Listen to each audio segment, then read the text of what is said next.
The massive space station New Geneva floated silently above Earth like a steel moon. Inside its gleaming halls, Ambassador Lisa Martinez walked toward the meeting room with heavy steps. She knew what was coming. The Galactic Council had been making threats for months, and today they would deliver their final word. The doors slid open with a soft hiss. Waiting inside was Crixtal, the Zephyrian delegate. His blue skin seemed to glow under the bright lights, and his forearms moved in what Lisa had learned was a sign of impatience. Behind him stood two massive Brutok guards, their gray hides scarred from countless battles. Ambassador Martinez, Crixtal spoke in perfect English, though his voice carried the typical Zephyrian arrogance. The Galactic Council has reached its final decision regarding humanity. Lisa took her seat across from the alien delegation. She had been expecting this moment for years. Humanity had been expanding too fast for the Council's liking. Every new colony, every new ship, every sign of human independence made them more nervous. "We're listening," Lisa said, keeping her voice steady. Crixtal placed a crystalline data pad on the table. "The Council has grown tired of human aggression and your species' refusal to follow galactic law. You expand without permission. You colonize worlds that should belong to older, wiser species. You build weapons when the galaxy is at peace." Lisa wanted to laugh. Peace? The Council's idea of peace meant everyone else stayed quiet while they made all the decisions. But she kept her face calm and waited for him to continue. "Therefore," Crixtal continued, "the Council demands the following. First, all human military vessels must be surrendered within 30 standard days. Second, all human defense systems around your colonies must be dismantled. Third, humanity will accept protective custody under Council oversight. This means Council forces will be stationed throughout human space to ensure compliance." The room fell silent. Lisa felt her heart pounding, but her training kept her expression neutral. She had always known this day might come. The Council feared humanity because they didn't understand them. They saw humans as young and reckless, not knowing that humanity had been preparing for this exact scenario. "And if we refuse?" Lisa asked. Crixtal's mouth curved into what might have been a smile on his alien face. "Then the Council will be forced to take action. We have over 500 ships ready to enforce this ultimatum. Your primitive fleet of 50 vessels cannot hope to stand against us." On the bridge of the heavy cruiser Defiant, Captain Jake Sullivan watched the meeting through a secure feed. His hands gripped the armrests of his command chair so tightly that his knuckles turned white. Around him, his bridge crew worked at their stations, but he could feel their tension. "Sir," his communications officer whispered, "Admiral Hayes is on a secure channel." Jake touched his earpiece. "Hayes here, Jake. Are you watching this circus?" "Yes, ma'am." Hard to believe they're actually going through with it. Admiral Patricia Hayes had been preparing for this moment for 20 years. As head of Human Defense Command, she knew secrets that even most government leaders didn't know. The Council thought humanity had 50 ships. They were about to learn how wrong they were. "Jake, I want you to be ready. The moment Martinez gives them our answer, we activate Protocol 7. Send the message to all fleet commanders. Use the old codes." "Understood, Admiral." Back in the meeting room, Lisa stood up slowly. She had served as humanity's ambassador for 8 years, dealing with alien bureaucrats and their endless demands. But this was different. This was the moment that would define humanity's future in the galaxy. "Delegate Crixtal," she began, her voice carrying clearly through the room, "I want to make sure I understand correctly.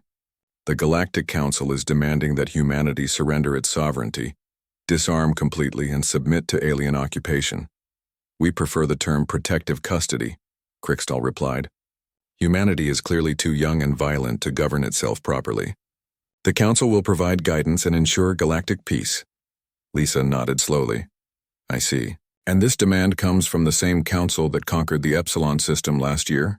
The same Council that strip mines worlds and enslaves their populations? The same Council that has never met a smaller species it didn't want to control?" Crixtal's blue skin darkened with anger. "How dare you question the Council's methods?" "We bring order to chaos, civilization to primitives." "No," Lisa said firmly. "You bring tyranny disguised as order, and humanity rejects your ultimatum completely." The Brutok guards stepped forward, their massive hands moving to their weapons. But Lisa didn't flinch. She had faced alien threats before, and she knew that backing down now would mean the end of human freedom. "You are making a grave mistake, Ambassador," Crixtal hissed. The Council's patience is at an end. Our fleet will arrive in 3 days. Your colonies will burn, your ships will be scrap metal, and your people will learn what happens to those who defy us. Maybe, Lisa replied. Or maybe you'll learn what happens when you push humanity too far. Crixtal stood and gathered his datapad. 3 days, Ambassador. Use them to pray to whatever primitive gods your species worships. You will need their help. The alien delegation left the room, their heavy footsteps echoing in the corridor. Lisa waited until the doors closed before allowing herself to slump into her chair. Her hands were shaking, but not from fear. She was angry. Angry at the Council's arrogance, angry at their threats, and angry that it had come to this. Her communication device buzzed. It was Admiral Hayes. Lisa, you did well in there. Are you ready for what comes next? As ready as anyone can be for a war, Lisa replied. Patricia, tell me we can actually win this thing. There was a pause before Hayes answered. The Council thinks they know humanity. They've studied our public records, watched our open communications, counted our visible ships. What they don't know is that we've been lying to them for 50 years. What do you mean?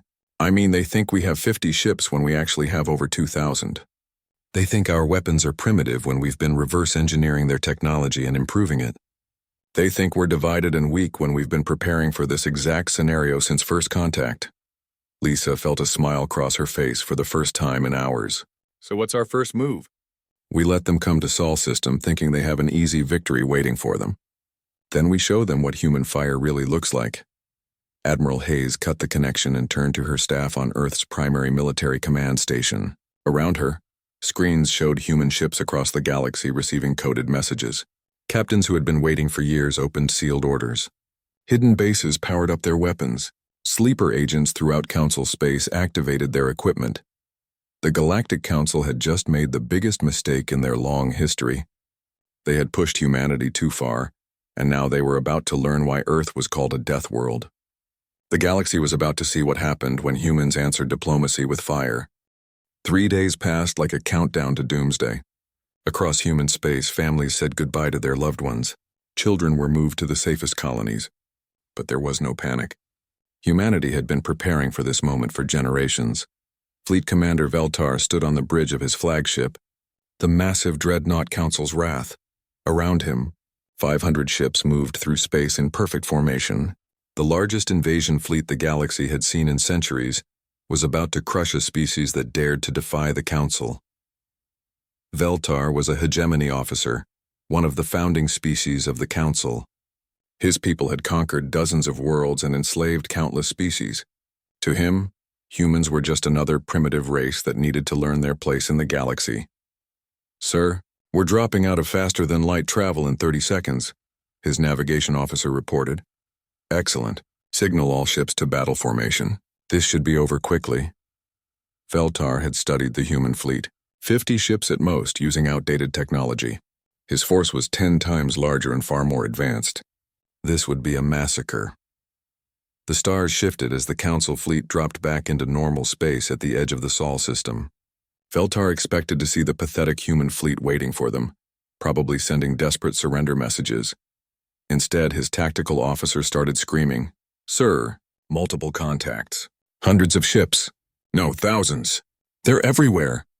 Veltar spun to look at the main screen and felt his blood turn cold. The space around Earth wasn't empty. Massive human warships were rising from behind asteroids, decloaking from stealth systems, and jumping in from hidden bases throughout the system. What he thought would be 50 primitive vessels was actually over 2,000 of the most advanced warships he had ever seen. Captain Danny Rodriguez stood on the bridge of the battleship Vengeance, watching the Council fleet realize their mistake. Around him, his crew worked with calm precision. They had trained for this moment their entire lives. "Sir, Admiral Hayes is giving the signal," his communications officer reported. Danny nodded. "All ships, this is Vengeance. Light them up."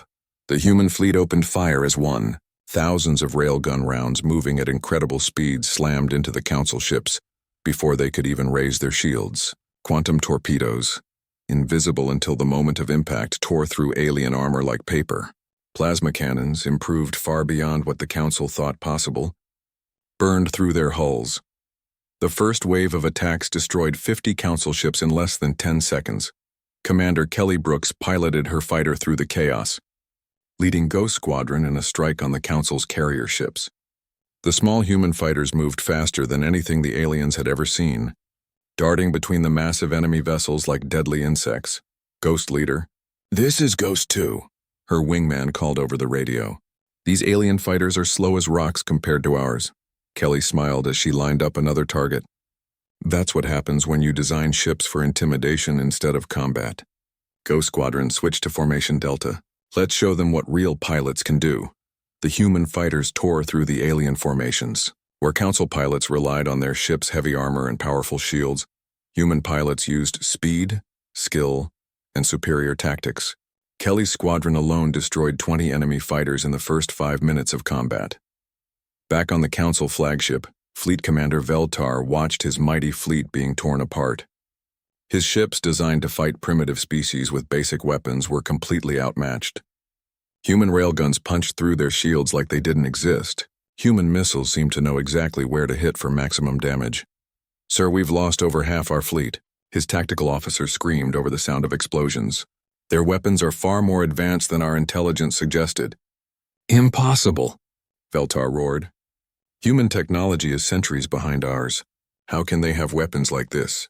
What Veltar didn't know was that humanity had been stealing Council technology for decades. Human agents, disguised as traders and diplomats, had been copying every piece of alien tech they could find.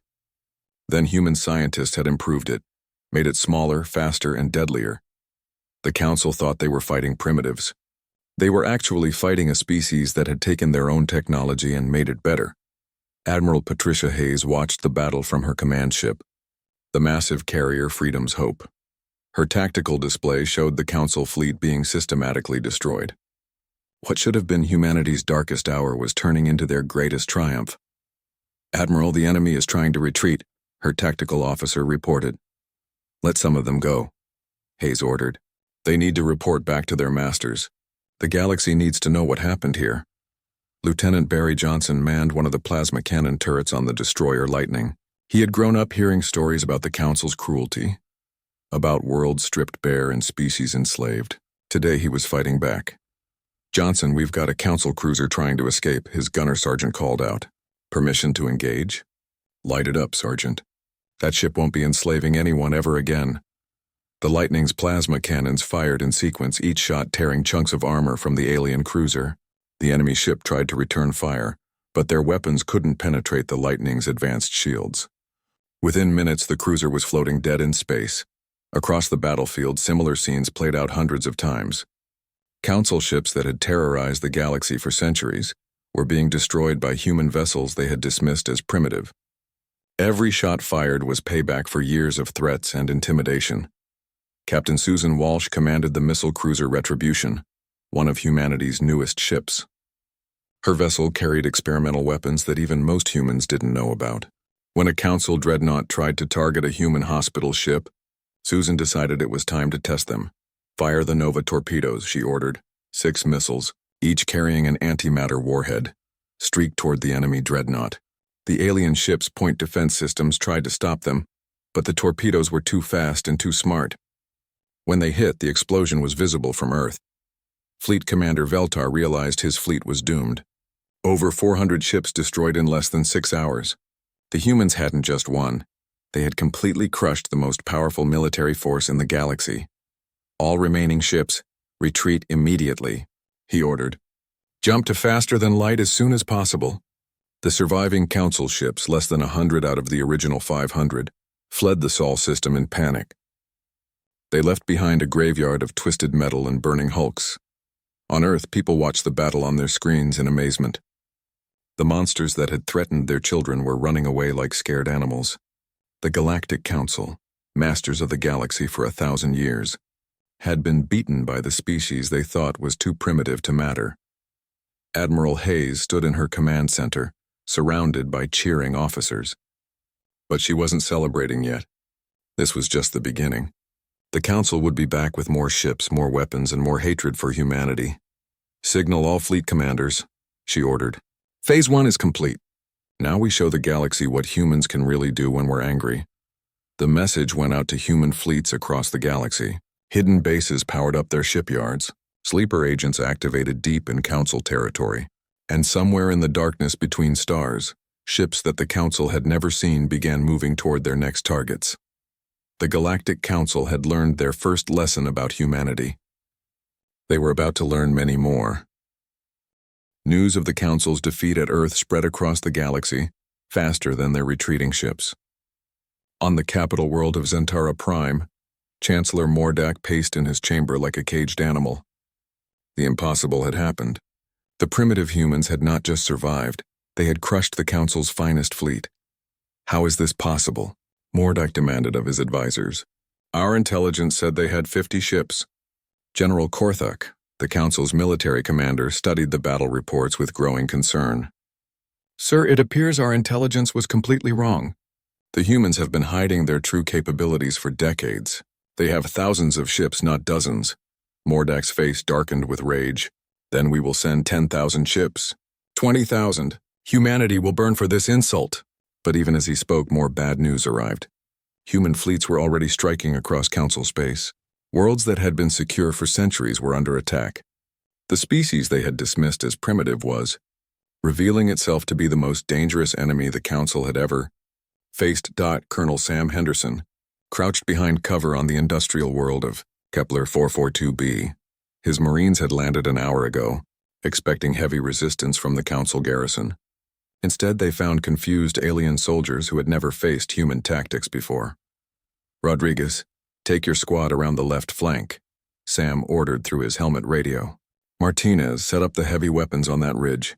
Remember, these aliens have thick hide, but they're slow. Use your speed advantage. The human Marines moved like ghosts through the alien city. They had trained on dozens of different worlds, learning to fight in every possible environment. The Council troops, used to facing primitive species with basic weapons, had no idea how to respond. Sergeant Tony Brooks kicked down the door to a Council bunker and tossed in a stun grenade. The explosion lit up the room and his squad rushed in to find 6 alien soldiers on the ground, their sensitive hearing damaged by the blast. Target secured, Tony reported. No human casualties. What the aliens couldn't understand was that humans had been studying them for 50 years. Every weakness, every blind spot, every tactical mistake had been cataloged and turned into training material. Human soldiers knew more about fighting Council troops than the Council knew about fighting humans. Dr. Carolyn Webb sat in her office deep beneath New Geneva Station, surrounded by screens showing data from across the galaxy. As head of human intelligence, she had spent her career preparing for this moment. Now her network of agents was finally revealing itself. Her assistant knocked on the door. Dr. Webb, we're getting reports from our people in Council space. Operation Midnight is working perfectly, Caroline smiled. Operation Midnight was her masterpiece. For 30 years, she'd been placing human agents throughout Council territory. They worked as traders, diplomats, technicians, and servants. The Council thought they were dealing with primitive humans seeking trade opportunities. They never realized they were letting spies into their most secure facilities. Excellent. Signal Agent Parker on Rigel 7. It's time to take down their communications network. And tell Agent Foster on Vega Prime to activate the virus in their defense computers. Across Council space, human agents who had lived quiet lives for decades suddenly became saboteurs. Communication networks went down. Supply ships exploded. Military bases lost power. The Council's vast empire began falling apart from within. Admiral Ryan Carter stood on the bridge of the dreadnought Retribution, leading the human Second Fleet toward the Council stronghold at Alpha Centauri. His ships moved in perfect formation, their crews ready for battle. Sir, we're picking up a Council fleet ahead, his tactical officer reported. 200 ships, mostly cruisers and destroyers. Ryan studied the tactical display. The Council commander was using standard formation tactics, probably expecting another easy victory against primitive humans. He was about to learn how wrong he was. All ships, switch to formation Gamma. We'll hit them from 3 directions at once. Remember, their shields are weak against kinetic weapons. Load the railguns with tungsten rounds. The human fleet spread out surrounding the Council force. When they attacked, it was like watching a masterful dance. Every ship knew exactly where to be, exactly when to fire. The Council fleet, trapped in the middle, could only watch as their ships were picked apart one by one. Captain Lisa Brown commanded the fast attack ship Hunter, part of Admiral Carter's strike force. Her ship was smaller than the Council cruisers, but it was faster and deadlier. As she led her squadron against a group of enemy destroyers, she felt the satisfaction of years of training paying off. All ships target their engine sections. Let's see how tough they are when they can't run away. The Hunter's railguns fired in rapid sequence, each shot precisely aimed. The Council ships tried to return fire, but the human vessels were too fast, dancing around their targets like deadly butterflies. On the liberated world of Proxima Centauri B, the local population watched in amazement as human soldiers distributed food and medical supplies. For 50 years, the Council had used this world as a slave labor camp. The inhabitants had never imagined that freedom was possible. Elder Kelmora, one of the native leaders, approached Captain Janet Murphy. "Why do you help us? What do you want in return?" Janet smiled and knelt down to the elderly alien's level. "We don't want anything, Elder. Freedom isn't something you trade for. It's something every living being deserves." The alien's large eyes filled with tears. "The Council told us that all species outside their protection were savage and cruel. They said you humans were the worst of all." "The Council lies about a lot of things," Janet replied. "We're not perfect, but we believe every species has the right to choose their own path. That's what we're fighting for." Meanwhile, on Earth, President Angela Foster addressed the United Earth Assembly. Her words were broadcast across human space and intercepted by alien communication networks throughout the galaxy. "My fellow humans and to all the species listening across the stars," she began. "Today marks not just humanity's victory, but the beginning of freedom for all oppressed peoples. The Galactic Council has ruled through fear and intimidation for too long. We will not stop until every enslaved world is free, until every species can choose its own destiny." In the Council chamber on Zentara Prime, Chancellor Mordak watched the broadcast with growing fury. The human leader wasn't just declaring war on the Council. She was declaring war on everything the Council represented. "Sir," his aide whispered, "we're receiving reports that 17 species have declared independence in the last hour. They're all asking for human assistance." Mordak's fist slammed down on his desk. "Impossible. Those species have been loyal to the Council for centuries." What he didn't understand was that the Council's loyalty had always been based on fear. Now that humanity had proven the Council could be beaten, that fear was turning into hope. Species that had suffered under alien rule for generations saw their chance for freedom. Commander Jake Williams led his engineering team through the captured Council research facility on Titan Base. What they found there made even hardened soldiers sick to their stomachs. Laboratories full of alien test subjects, weapons designed to destroy entire ecosystems, evidence of genocide on a scale that shocked even humans who thought they knew how cruel the Council could be. "Get everything," Jake ordered his team. "Every file, every sample, every piece of evidence. The galaxy needs to see what the Council really is." The information from Titan Base was broadcast across every communication network in known space. Species that had remained neutral in the conflict saw the truth about their supposed protectors. The Council wasn't bringing order to the galaxy. They were bringing death. Back on Zentara Prime, Chancellor Mordak realized his empire was crumbling. Rebellions were breaking out on dozens of worlds. His fleets were being destroyed faster than they could be replaced. And at the center of it all were the humans, the species he had dismissed as primitive savages. "Sir," General Korthak reported, "we're detecting a massive human fleet approaching the system. Over 1,000 ships, including their largest dreadnoughts."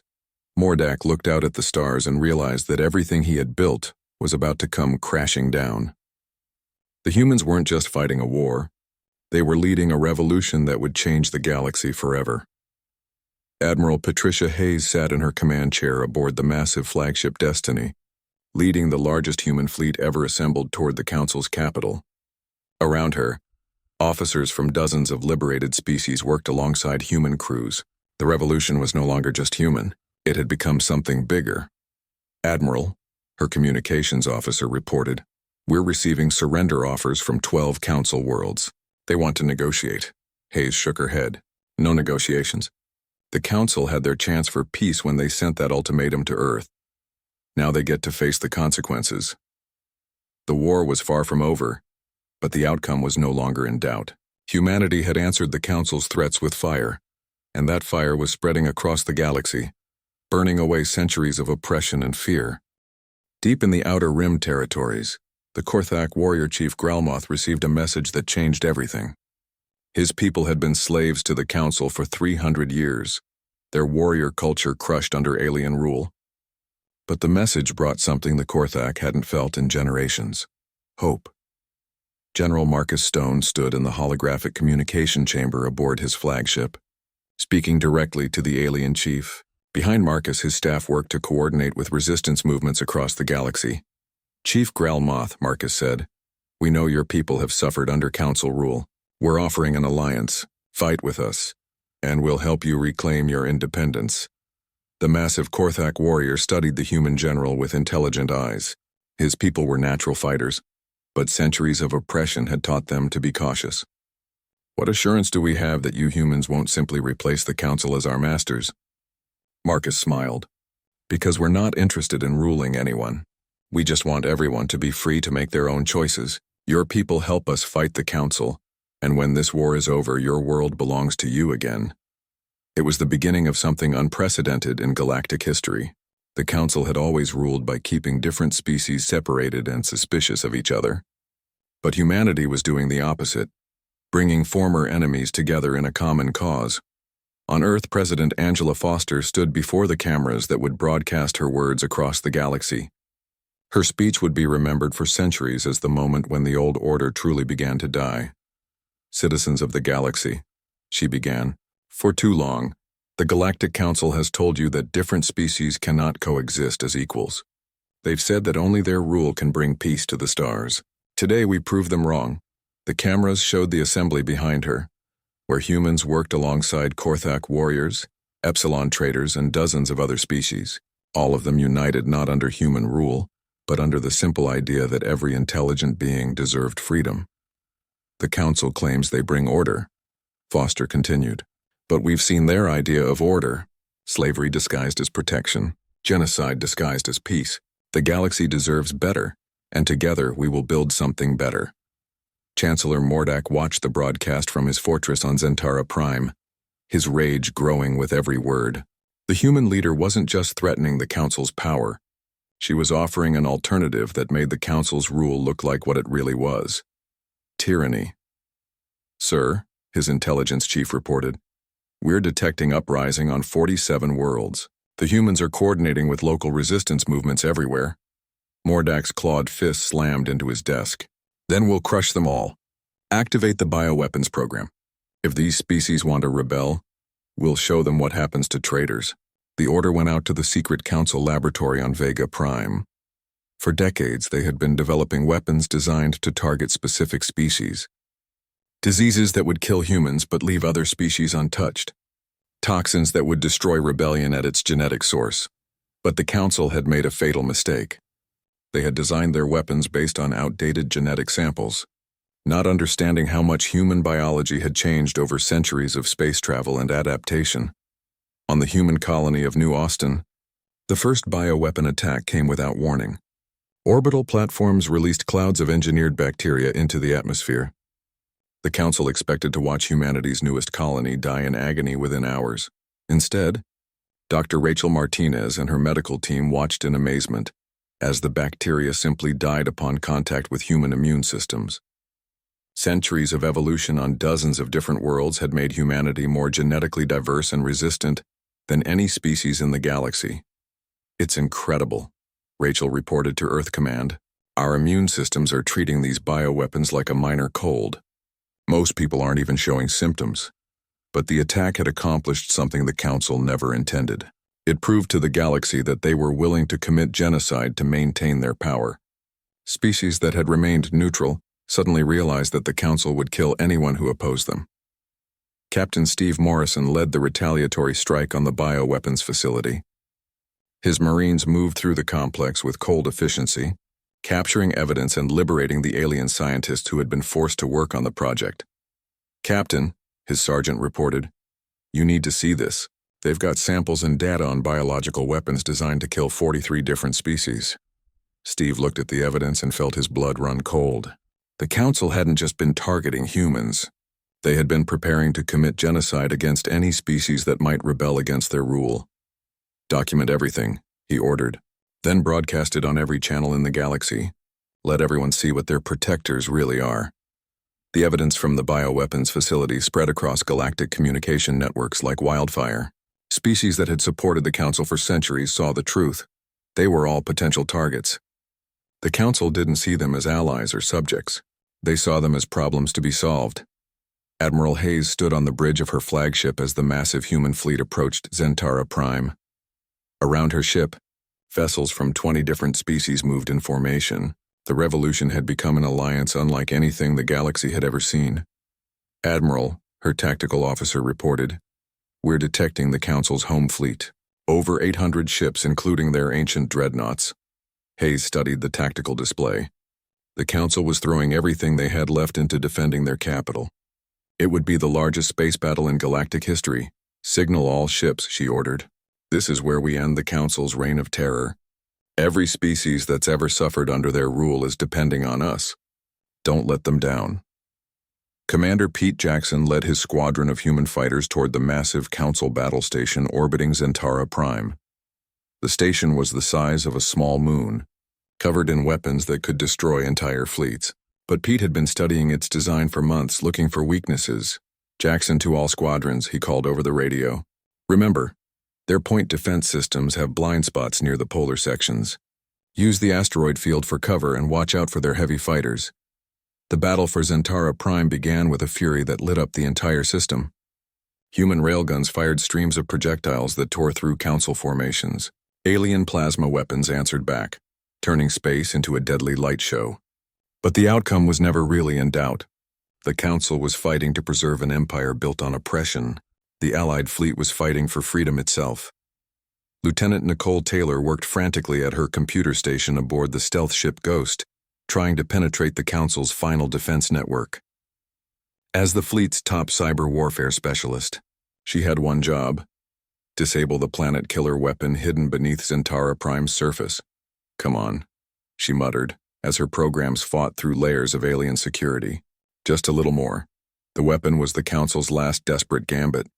If they couldn't keep their empire, they would destroy their own capital, rather than let it fall to the rebels. But Nicole had spent years studying Council computer systems, and she knew their weaknesses better than they did.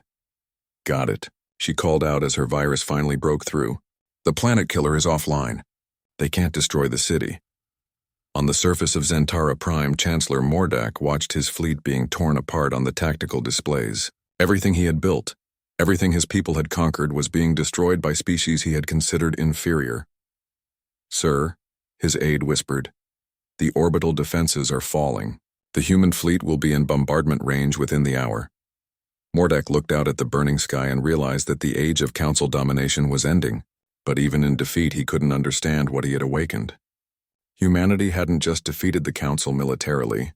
They had offered the galaxy something better, a future where different species could work together as equals. The final phase of the battle began as human ground forces landed on Zentara Prime itself. But they weren't coming as conquerors. They were coming as liberators, ready to free the countless slaves and prisoners held in the Council's capital city. Sergeant Billy Chen kicked down the door to a Council detention center and found hundreds of alien prisoners inside. They looked at him with fear, expecting new tormentors. "It's okay," Billy said gently, removing his helmet so they could see his human face. "You're free now. The Council can't hurt you anymore." An elderly Epsilon female stepped forward cautiously. Are you the humans? The ones who defeated the Council fleet?" "Yes, ma'am. And we're here to make sure you get home safely." As word spread through the capital city that the human liberators had arrived, something amazing happened. Slaves who had been beaten down for decades began to stand up straight. Prisoners who had given up hope began to smile.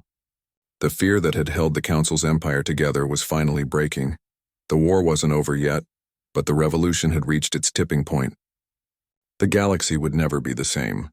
And at the center of it all was humanity, the species that had answered tyranny with fire and then offered freedom to everyone willing to fight for it.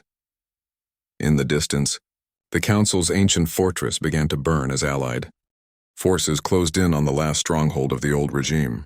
The age of the Galactic Council was ending. The final battle above Zentara Prime began at dawn, Galactic Standard Time. Chancellor Mordek had gathered every remaining council ship for one last desperate stand. Ancient dreadnoughts that had conquered worlds centuries ago emerged from hidden bases. Experimental weapons that had never been tested in combat powered up for the first time. Admiral Patricia Hayes watched from the bridge of her flagship, Destiny, as the enemy fleet took formation around their capital world.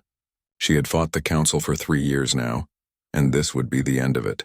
One way or another, today would decide the fate of the galaxy. Admiral, her tactical officer reported. Enemy fleet composition includes 12 super dreadnoughts, 47 heavy cruisers, and over 200 smaller vessels. They're also powering up some kind of massive weapon on the planet's surface. Hayes nodded grimly. The Council was throwing everything they had left into this final battle. But so was she. Around her flagship, the largest Allied fleet in galactic history moved into attack formation. Humans, Korthak, Epsilon, and dozens of other species ready to fight together for freedom. All ships, this is Admiral Hayes. She broadcast to the entire fleet. 3 years ago, the Council thought they could intimidate humanity into surrender. Today we finish what they started. For every enslaved world, for every murdered species, for everyone who ever dared to dream of freedom. Attack. Commander Pete Jackson led Raptor Squadron toward the Council's orbital defenses, weaving through a storm of enemy fire. His fighters were the fastest ships in the Allied fleet, designed to slip through enemy defenses and strike at critical targets. Raptor leader to all fighters. Pete called over the radio. Target the shield generators first. Once those are down, the bombers can hit the main guns. The human fighters danced through the deadly space around Zentara Prime like deadly angels. Behind them, bombers from a dozen different species followed in their wake, protected by the gaps Pete's pilots created in the enemy defenses. Captain Julia Roberts commanded the heavy cruiser Thunder, part of the main battle line that was slowly grinding through the Council fleet. Her ship's plasma cannons fired in sequence, each shot precisely aimed at the weak points human intelligence had identified years ago.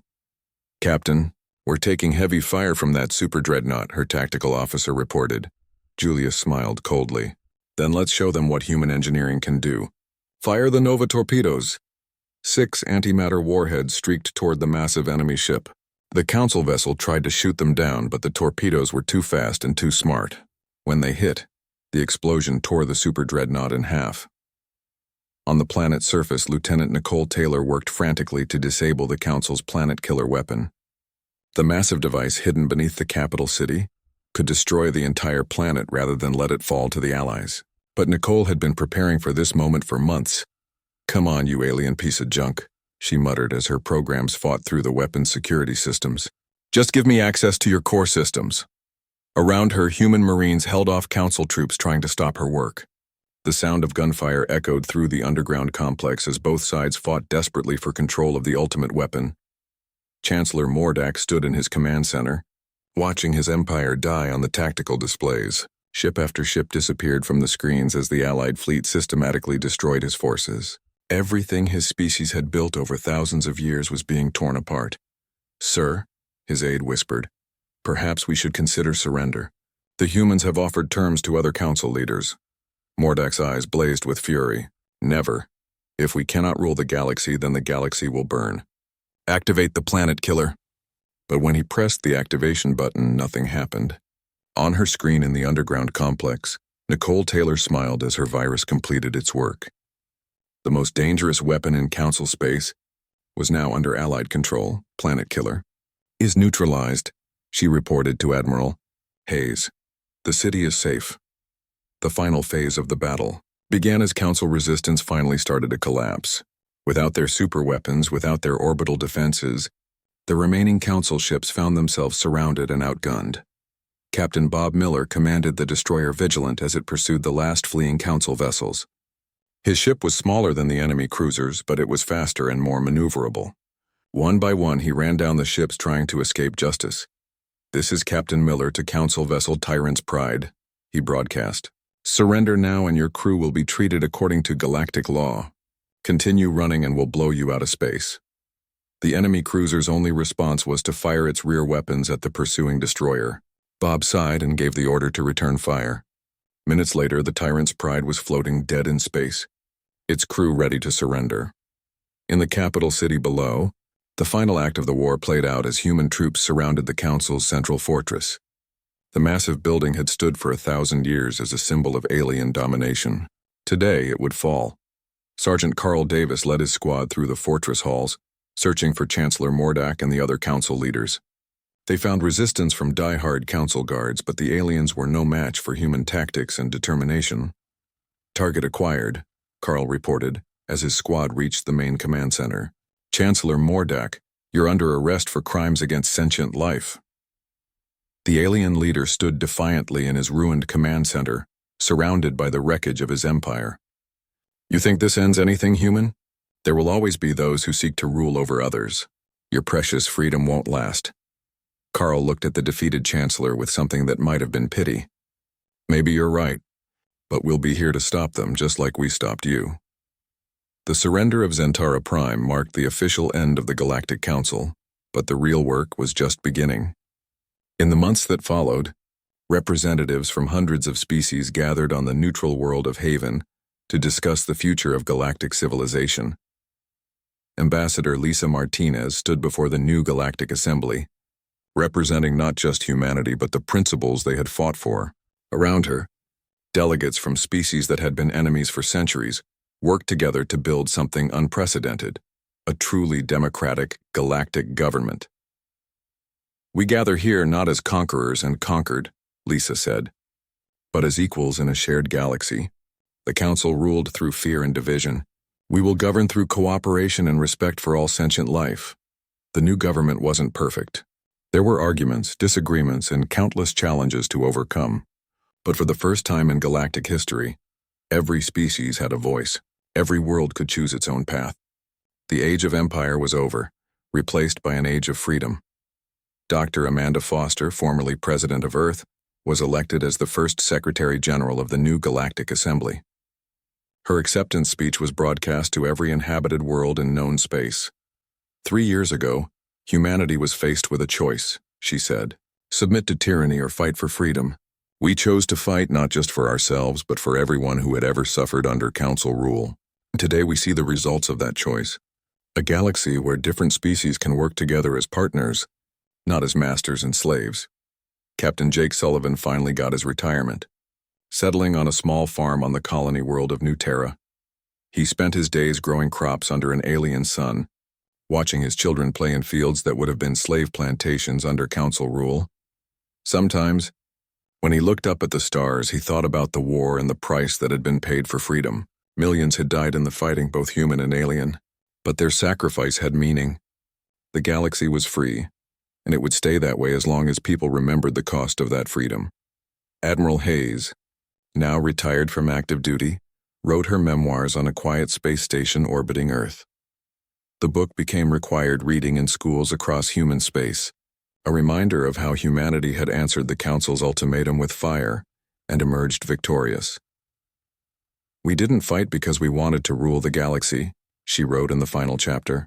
"We fought because no one should have to live in fear of their government. The Council forgot that power belongs to the people, not to those who claim to lead them. That was their fatal mistake." 5 years after the fall of Zentara Prime, the galaxy thrived under the new order. Trade flourished between species that had never been allowed to interact under Council rule. Scientific advancement accelerated as different civilizations shared their knowledge freely. Art and culture bloomed on worlds that had been stripped of their heritage. But humanity never forgot the lessons of the war. Human patrol ships continued to cruise the space lanes, watching for signs of new threats to galactic freedom. The species that had answered tyranny with fire remained ready to do so again if necessary. On the edge of known space, human exploration vessels pushed into the unknown, carrying a message to species not yet contacted. They came not as conquerors but as friends, offering partnership instead of domination. The galaxy was vast, and there was room for everyone in the new order humanity had helped create. The war against the Galactic Council was over, but the fight for freedom would continue as long as there were